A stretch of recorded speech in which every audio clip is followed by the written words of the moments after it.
Hi, I'm Bill Patton with 720 Degree. Hi, I'm Bill Patton with 720 Degree Coaching, and this is a USA Tennis Coach interview, and it's my pleasure to have Delaine Mast, the National Program Director for the WTT, but I understand she wears a lot of hats. Some of them are visors. She has a bandana, but then her 10-gallon hat is World Team Tennis. And then one other thing that's kind of interesting is if you look closely, you can see that in the interview, Delaine is taller than me. How are you doing today, Delaine? I'm doing great. How are you? I'm doing quite well. All right, so we're going to have a conversation, that might go up to an hour here, and we're going to break it down into little pieces for people later to watch. But tell us a little bit about your background and how you got started in the game. Okay. I am a product of my father who wanted an athlete. I was the oldest child who probably was supposed to be a boy. So I say now, since we're into the American development model, I was the ADM back in the 70s when actually girls didn't play a lot of sports. We were just getting into a lot of sports. And if they found a good girl that could play one thing, they grabbed you to play everything. So I basically I went from season to season. I played basketball, I played softball, I played tennis, I played volleyball. And I just stayed at school after school every day until 6 o'clock, and my parents would come pick me up. And in the summer, my dad would coach me. So tennis ended up being the only thing that he could not coach me in. So that's why I gravitated toward tennis as I got older. Good move. I didn't want dad, and then dad officiated. Mom and dad both would officiate in sports as well. So I just started gravitating toward tennis. I wanted to go to the University of Tennessee. I wanted to play basketball for Pat Summitt. That was my lifelong goal. And when I got there, she said, "Your defense sucks and you're too short." So I went and walked on the UT tennis team, which I had no idea that being around someone like a Mike DePalmer Jr., a Paul Annacone, a Michelle DePalmer, a Mel Purcell, a Rodney Harmon, you name it. Wow. Yeah. I was around some of, the legends of the game now that we're all getting older. We're all still in the game. And that's one of the things we kind of tease about now, is because somebody, which is probably Coach DePalmer, rest his soul, gave us the love of the game and kept us in it, because we all found a place in tennis that we love, and we're there. And it's because we have a passion for it, not because it's just a job. Okay, so lesson there is look at the ongoing influence of Mike DePalmer and a community of people who believe in excellence, because the people you named, they are legendary, and hopefully, and in reality, not in their own minds, right? We have some legends in their own minds around. I vacillate between that and other things, but no, that's terrific, and it's a great lesson for coaches. Never underestimate the influence that you can have by spurring people on to love the game. Absolutely. Okay, so, and you don't even have to be a good player to do that. Oh my gosh. Well, I was never I was an okay player. I got to 5-0. Okay. I played 5-0 tennis. Not anymore, but I played 5-0 tennis. When I walked on the Tennessee tennis team, our girls were top 20, and I was never going ahead of number 6. I played, I worked my rear end off. I did everything as part of the team. We used to joke that I had the best grade, so I kept the GPA up. There you go. But it gave me the opportunity to serve on the Student Council Athletic Board. So I got to sit next to Pat Summitt in meetings. I got to sit next to Johnny Majors in meetings. And everybody would come to me asking me for help on their homework. Well, okay. So lesson number 2, you don't have to be the number 1 player on your team to become an influential person in the tennis world. Absolutely not. That is absolutely correct. All right. So yeah, I mean, a lot of that's my story too. So that's a lot of fun. All right. Now maybe I should start asking the real questions now. Okay. So believe it or not, there are actually some scripted questions in this interview. And so, what brought you to where you are now? Let's think most recent past. So, how did you get to become so well entrenched with WTT? My story with Billie Jean and World Team Tennis, I came here from Washington Tennis Services to Lancaster, Pennsylvania. I had worked for WTS. There may be some old people out there that might remember those days. And he was a management company. And every summer he would send a bunch of pros out to country clubs that he would contract with. And when I graduated, he brought me into the office and said, would you like to coach college tennis? George Washington University is looking for a women's coach. And at 23, I said, sure, I'd love to coach college tennis. Let's give it a try. Little did I know that that was probably not the best idea at 23 to coach girls that were a year or two younger than you, and deal with a lot of the issues that I was not prepared or trained in how to deal with. Had nothing to do with tennis. It had to do with life skills. And they needed help with life skills, and it was the same life skills I needed help with. So it was very hard to do. And I knew that very quickly, and then ended up going into Hempfield Sports Complex, which is a place in Lancaster, Pennsylvania, and became the facilities director. And that's where I met hold on a George. second. Wait, listen to this sound. Do you know what that is? That's fast forwarding. So bring it up a little closer to the current. Okay. Last couple of steps. Yeah, because this one, that was beautiful. We're getting so many incredible details. And but let's. Okay, cut to the chase. I met Billie Jean at Four Seasons. I said to Billie, I love what you do. I love what you stand for. If you ever need any help, call me. 2 weeks later, she picked the phone up, called me and said, hey, I'm starting this thing called World Team Tennis Recreational Leagues. You want in? And I said, I'm all in. And that began our 35 plus years of helping people grow the sport. And that's basically where I am today. That's what it is. I'm a networker. I help people grow the game.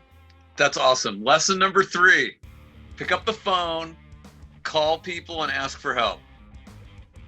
Absolutely. You could be beginning a 30-year plus positive relationship that influences the game for the better over the long term and spreads like like the coronavirus, right? So maybe I shouldn't tell jokes about that. But and let's say lesson 3A or 3B, whatever you want to say, pick up the phone when people call you. Yes, Don't let everybody, answer the phone. You know, everybody looks at it. I don't know that number. I'm not going to answer. Answer your phone. Yeah. Okay. So now your position with WTT is essentially what? I run the United States and anywhere else we decide to try World Team Tennis. We've tried in several different countries. I'm on the recreational league side. I call it the community side. So helping people figure out where they need a program, what holes they need to fill, what courts they need to fill, and how do you do that? And I do it through co-ed teams because I believe teams are everything. That was one of your questions. What's the biggest initiative that will help us moving forward? It's teams. The U.S. is a team sport country, and the more we get people playing together with their friends and with men and women and friends and spouses, the better off we are. The more people will have fun. Yeah, no, that's awesome. I mean, there's nothing there are a few sweeter sounds than, hey kid, I want you to join my team. Yep. Because I don't know, for whatever reason, if I say, hey, I want you to learn how to play tennis for your own personal glory, it just doesn't have the same ring to it. I mean, I want you to play tournaments. I want you to live a lonely lifestyle. So, yeah. And though, it's interesting. I mean, if we could go back and start completely over, I would love it if World Team Tennis was the way things were, because I don't know how many times I'm running a junior program and I've got my boys who are going to go play, and the girls would love to watch them play, and the boys would love to watch the girls play, but they don't get to because they play on different days and they travel and they, and so only by coincidence do they sometimes get to see each other play. But, I love doing interclubs with juniors where we play singles and doubles and mixed doubles. Oh my goodness, mixed doubles, right? So, so that would make the whole summer a much more fulfilling experience if I could base that on my entire summer on World Team Tennis and having those kids playing together. So I'm a big fan. And not just kids. Yeah. Not just kids. It's adults too. If you move, like I moved here to Pennsylvania, I didn't know anybody. Nobody was going to ask me to play on their team. They didn't know whether I was a good 4-0 or a lousy 4-0. They weren't going to ask me and take a chance. You have to be invited to play.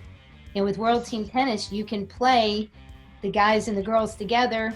And it doesn't matter if people are a little further apart in levels, good, bad. You get to put your lineup out there just like you put it out on the baseball field. You decide who's going to play first, second, and third. You decide who's going to play doubles, singles, and mixed. Awesome. Okay, so now you are also on, is it true that you're on the National High School Tennis Committee? Yes. Okay. So what's your role with that group, and what are the initiatives that you're bringing forward there? Okay, so my role with the High School Tennis Committee, I lead a subcommittee that is geared toward connecting the high school coaches with Net Generation and with their middle school and elementary school PE teachers, so that we can take the message. There's no such thing as elementary school tennis leagues, but there is Park and Rec elementary school basketball, and there is fall baseball, but there is not anything for tennis with the schools. And so for us to try to make that connection and to show the coach how important it is to reach down and help out, that only helps you build a team for the future, is really, really important.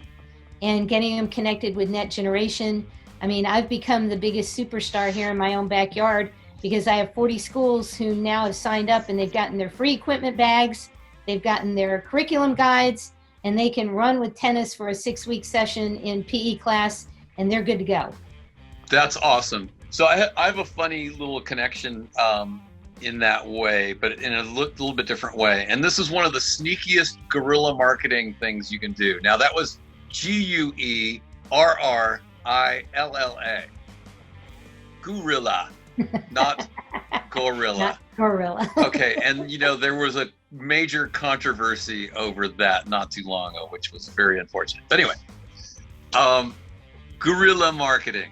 Okay, and here's what I used to do. I used to substitute teach, and so I would be a substitute teacher in the school district where I was the high school coach, and lo and behold, the middle school had tennis courts, so that when I was substitute teaching PE, they let me teach tennis for the day. And I met a lot of the kids who then would join the tennis team because I was a known quantity.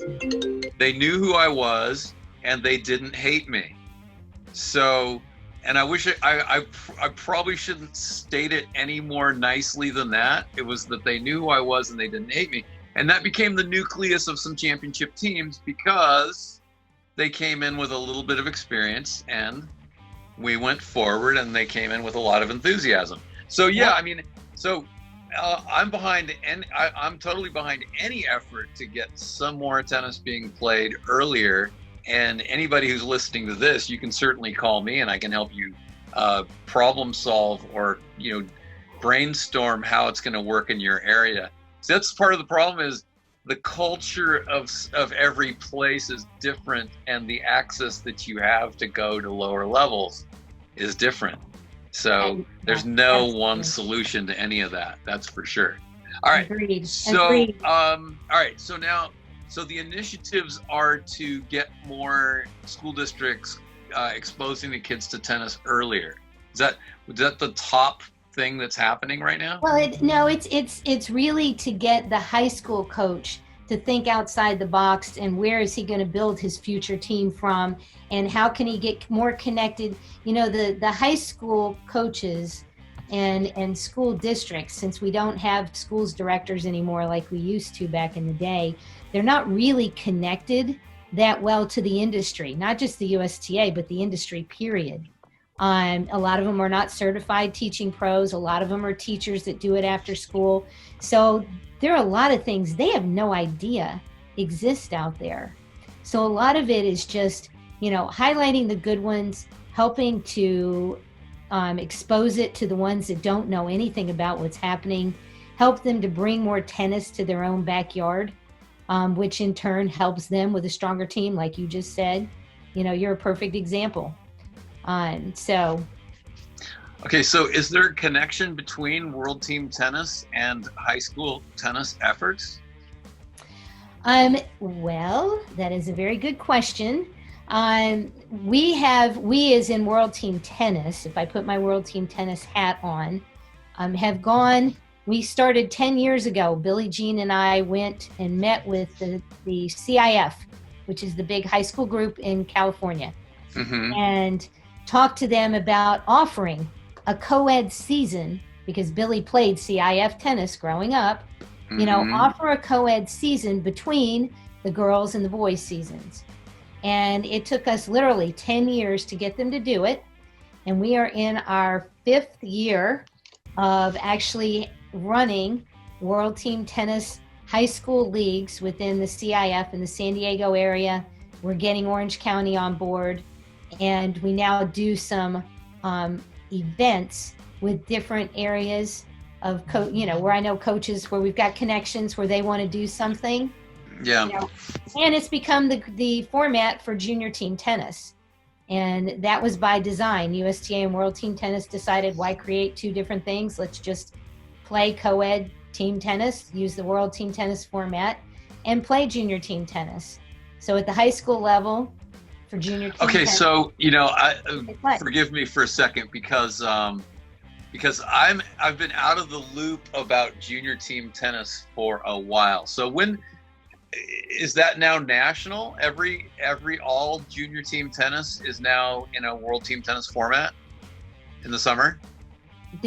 All of these section championships that are run by the sections, the 17 sections, those section championships are done on a co-ed World Team Tennis format, with the with the caveat of, they don't use the substitutions. They use the coaching, so they have a modified version, but at the end of the day, it's co-ed teams competing in doubles, singles, and mixed, total games won. So there's a few things they don't use, but for the most part, they do. Yeah, that's good. And, it's an idea of good best fit there. I mean, I would think that it would be a little frustrating to get subbed out when you're in the middle of a championship match or whatever. I mean, I don't know. Actually, it's not. It's really not. If you experience it, you will find, especially with the youth, the kids, if somebody's out there getting pummeled 4-0 and their team is sitting there watching them, they would love to come out and give somebody else on their team a shot. If somebody's up, 3-0 and they're winning every single point, for a coach to say, hey, you know what, time for somebody else. You step off and play a supporting role. Time for us to give somebody else a leadership role. It actually works really well. Yeah, that's a different way of looking at it. But yeah, so now, that's a really great connection. I'm glad to see that, and I'm hoping to get my club to the point where I've got juniors who then can go and play in that. That'll be terrific. Right now, we're in a very beginning phase of getting some beginners to become intermediates. But anyway, now what are some of the other initiatives on the national level that are happening in high school to boost the level of play, increase the amount of education for coaches, or anything along those lines? Okay, so we have rekindled a relationship between USTA and the National Federation of High School Coaches because there wasn't one. And that's very important because the National Federation of High School Coaches deal with all sports. So tennis should be one of those sports where we work with them and not independently. So that has been huge. Lindsay Atkinson, who runs that organization, is on our high school tennis committee. So she actually has a seat at the table. She has a voice. And one of the things that has been really interesting, the project that we undertook was there's a subcommittee that has gone to all 50 states and looked up their high school regulations because, as you know, all 50 states are independent. They make their own rules. They decide how they're going to run their conferences, if they're going to have state championships. Some don't even have state high school tennis associations for coaches. I think there's maybe half, maybe less than half. But they basically put down all the rules for all 50 states regarding high school tennis. And that has been extremely helpful. You won't believe how many coaches have been able to go to that and look up what their actual rules are, not just what the rumor mill is talking about at the time, whether or not coaches can work with the kids off season or not. Things like that has been really, really helpful. And just being able to share our rules, which, believe it or not, were really not shared. The National Federation usually helps write the rules for the other sports. They don't write the rules for tennis. So there's a disconnect. So just being able to provide those guys with the friend of court and, the rules, the code of conduct, things like that has been extremely beneficial to just make those connections so that they can then turn around and make those connections with all the athletic directors, all the state reps, and then down to the coaches. Yeah, that's terrific. So, what about the inclusion of UTR in high school tennis? I think everybody is trying to figure out where this is going to go. I think it had a very good start. It will be interesting to see where UTR itself goes. They've changed the model from when it began, and they now have verified and non-verified. So you have to figure out whether you're playing at a verified event or a non-verified, and where your results count and all that kind of stuff. That has made it more difficult than it was in the beginning. So I don't know. I have no idea. I can't speak for them. I can just tell you that it's made it a little bit tougher because some of the schools are counting their results for high school tennis in UTR, which it helps those kids, count every match they played. I actually think that for the health of our sport, the more matches people can record and see themselves move up or down, the more they get credit for, where it's not just a USTA league match or a USTA tournament. I love the concept because the more results you can put in, the more results you're going to want to put in. So the more tennis you're going to play. I think also one of the chief benefits is that maybe for the first time, a pretty large group of high school players see a pathway to college to play college tennis. So, okay, I'm a 4 right now. Okay, if I'm a 4, which colleges could I play at? Yeah. And they can, yes. Right? But they might not realize that they can. And then, okay, well, if I go up by a whole nother number, what opens up to me? Right. And I've been pretty successful at getting some of my kids who never thought about high school or college tennis to play junior college, to play D3, and look for a really fine academic institution that has the major they want and also plays tennis at a level that they can play in. And it's, what an incredible fun thing to do. And they always come back and they thank me profusely because college tennis is just plain amazing. Right. So I see the pathway aspect of it, and I think that that's one of the prime benefits. You know, I've been a proponent. I am definitely pro UTR, and I'm willing to kind of be an apologetic for them to some degree. And I see, but of course, you know, any new thing that comes out, it's always going to have its hiccups. So right. All right. So now, well, listen, the thing is that it's new, and people have gravitated toward it, and because of the USTA ranking system, to have a rating system for the kids that gives them credit for everything they're playing is a good thing. It's a good thing. Absolutely. All right. So now, what are some of the things that you see coming down the pike that are going to help the nearly 350,000 high school tennis players and help that number grow? I've been working really hard. I'm talking about it a lot, that I want to see that number go over 350,000 this year. And hopefully we can start, you know, adding another 5,000 players every year to high school tennis. Well, you know what, that's interesting. I look at it a different way. The way I look at it is, how do we get those 350,000 high school players to become frequent players once they graduate from high school? Okay, no, I'm with you on that. And so, you know, this is the number I keep coming up with. At least 80,000 seniors are graduating every year. And where's that handoff? And to me, that also comes back to UTR, because if they've got a UTR when they get out, then they know where to plug in. But they might not know.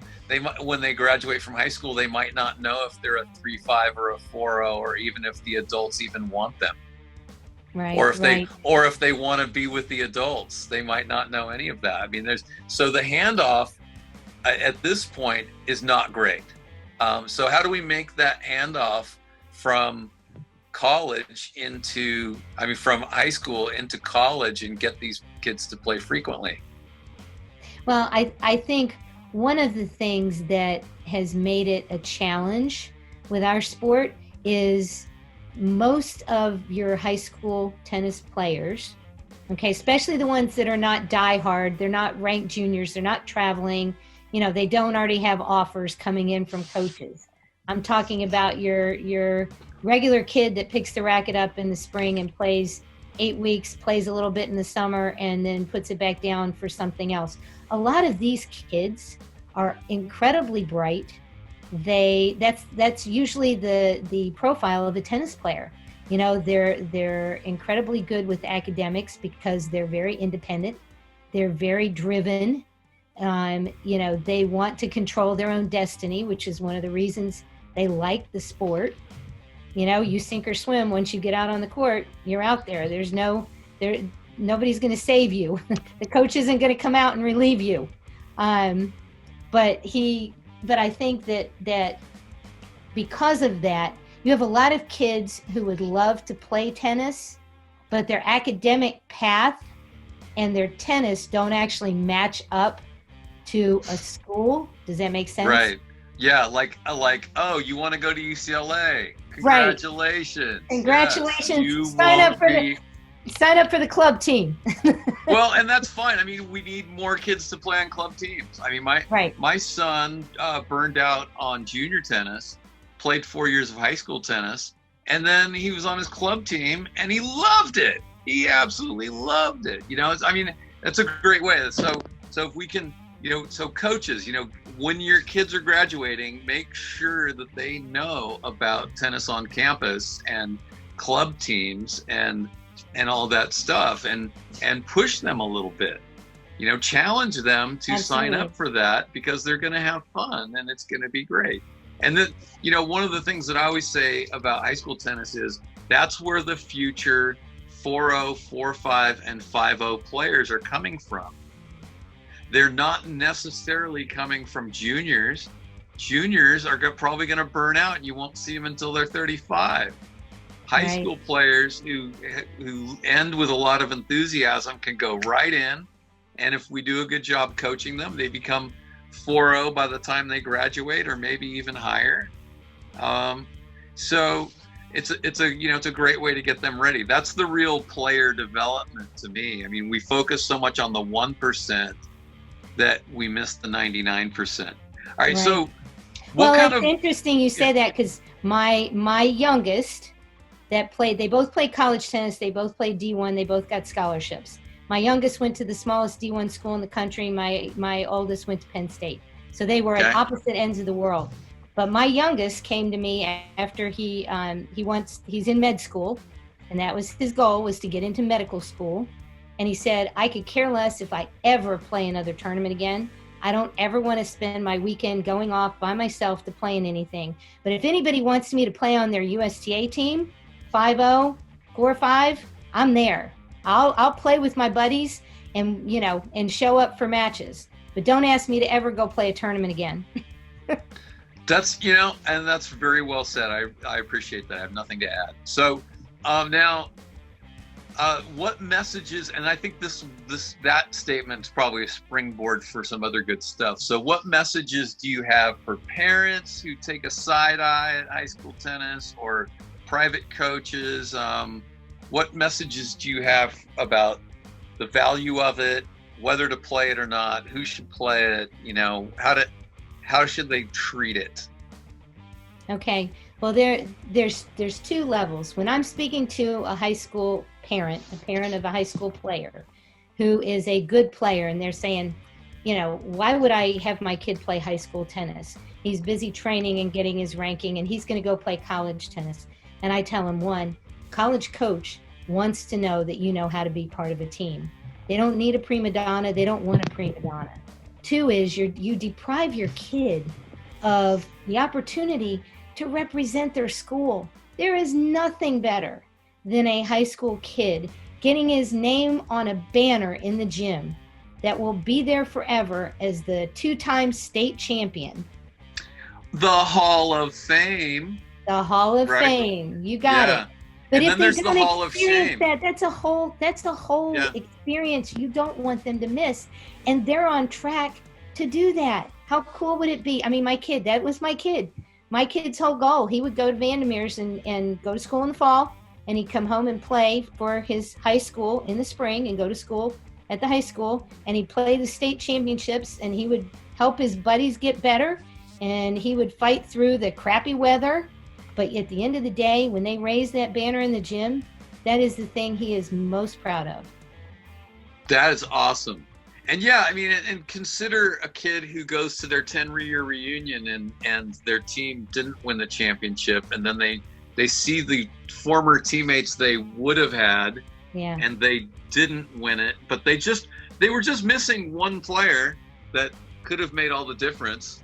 Yeah, I mean, that's the other way to look at it too. I mean, so what are the really good messages for, say, private coaches and who are let's say worried about losing income because their players are off playing high school tennis? Well, to keep a kid interested in the game, you have to provide different experiences. You've got to, you have to balance the winning and the losing. You give them the challenges where they're going to go get knocked down. We used to call it, what was it, a triple bagel? When you go to nationals and you'd lose singles, you'd lose consolation, and you'd lose the doubles. So you'd come home with that triple bagel, but you'd work your tail off, to get back there and not do that again.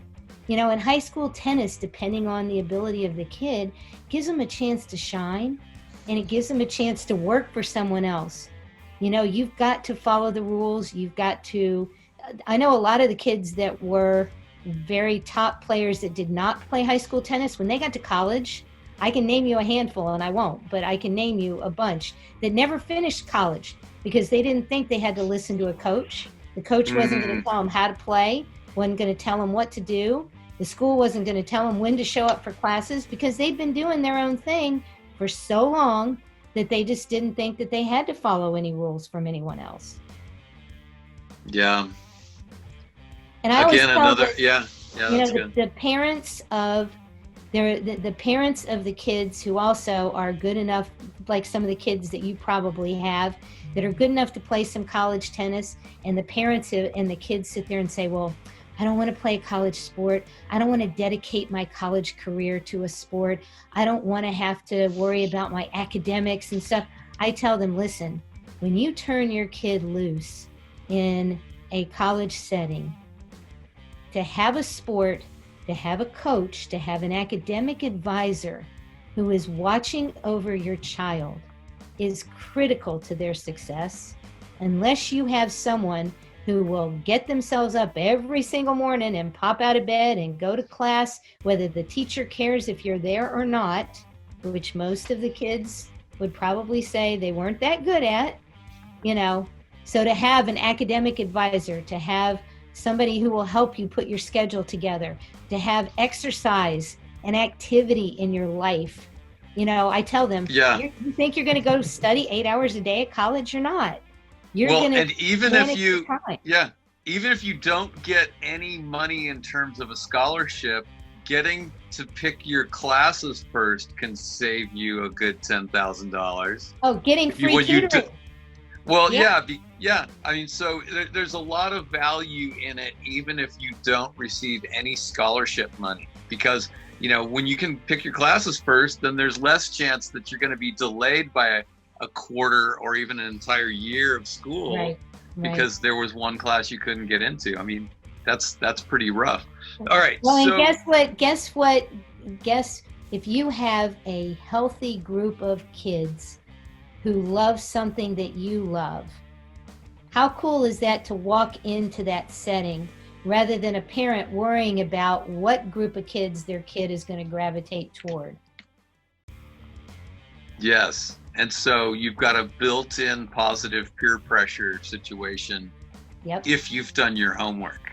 Yep. So not every program is that wonderful. So Dave Borelli and I did a course on recruiting, and we covered a lot of the stumbling blocks, because you really have to do your homework. You have to find out what is that coach's coaching philosophy, who are the players on that team, are they enjoying it, are they good people that you want to be around, or are they not? I mean, there's a lot goes into it. It's not just, okay, I'm on the team, I'm happy. It's not plug and play. So anyway, any final words for us? Words of wisdom about high school tennis on the national level? Words of wisdom. Well, I live by 3 rules, and I stole them from Billie Jean because I've been around her so long that these are just things that I absolutely live by every single day. So any chance I get to tell somebody else, I tell them, because I think it makes a difference. Okay, so number 1, relationships are everything. Relationships are everything. The more people you get to know, the networking, how you treat people, how you respect people, it means everything. That's what's going to get you somewhere in life. And it's going to also make you a lot happier person in life. Okay? Number 2, never stop learning. Never stop learning. You always have to be willing to have an open mind and be willing to learn something new every day.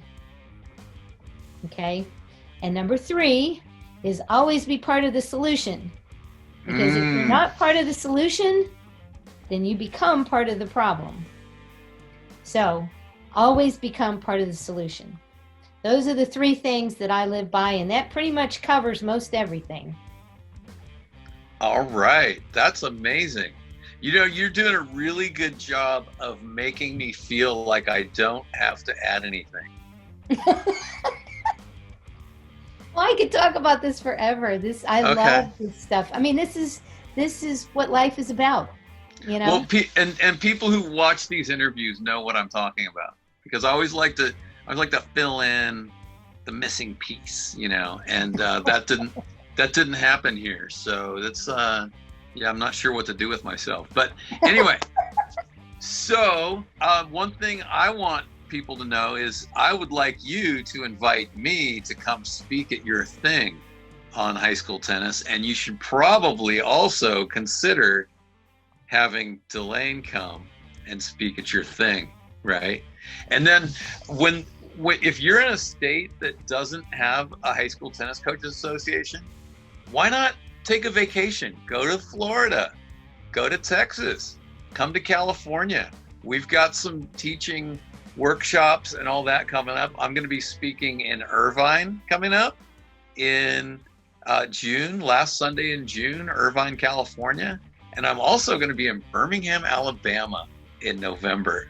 And I would love to go more places. So fly me out there and I'll come work like a dog. I'll speak for 4 hours and or speak 4 different times in 2 days or whatever it takes. I've told the USTA, you'll get a kick out of this. I've told the USTA that one of the positions in the many positions that they have, you know, and all the staff that they have, one of the things they don't have is there are a handful of us that are out there that can truly help people where they are, find out what it is they need, help them get to the next step, ask the right questions and things like that. We don't have anybody that's doing that. But you could probably name a dozen people, maybe max, that you know in the country that could do that. You could sit them down with anybody in a community and they could help, you know, ask the right questions and figure out how to help that person grow the game. As soon as we hang up here, I'm sending you my resume. There we go. So create that position and then I'll be right there. So just let me know the minute the position is created and then the resume will just be right there. Okay? Got it. All right. All right. So, hey, thank you so much for your time, Delaine. It's been very enlightening. I picked up some new stuff I didn't know about. I really appreciate that. And I hope that any coach or parent or private coach watching this will reach out and, you know, do something to not only grow the amount of kids playing high school tennis, but then also capturing the 80,000 plus graduating seniors and getting them going in college. All right. How can people reach you if they want to reach out to you? They can you can actually, if you Google Delaine Mast, my number and my email show up everywhere, but it's 866-PLAY-WTT. So okay. Awesome. It's easy to remember. Yes. And there's no such thing as privacy anymore. And maybe there never was. 24/7. Doesn't matter. Okay. All right. Thank you for coming on. It was nice to get to know you a little bit better. And our paths, I'm sure, will cross again very soon. Thank you very much. All right. Thanks, Delaine. All right. Bye. Bye-bye. All right. End meeting. Bye. Bye.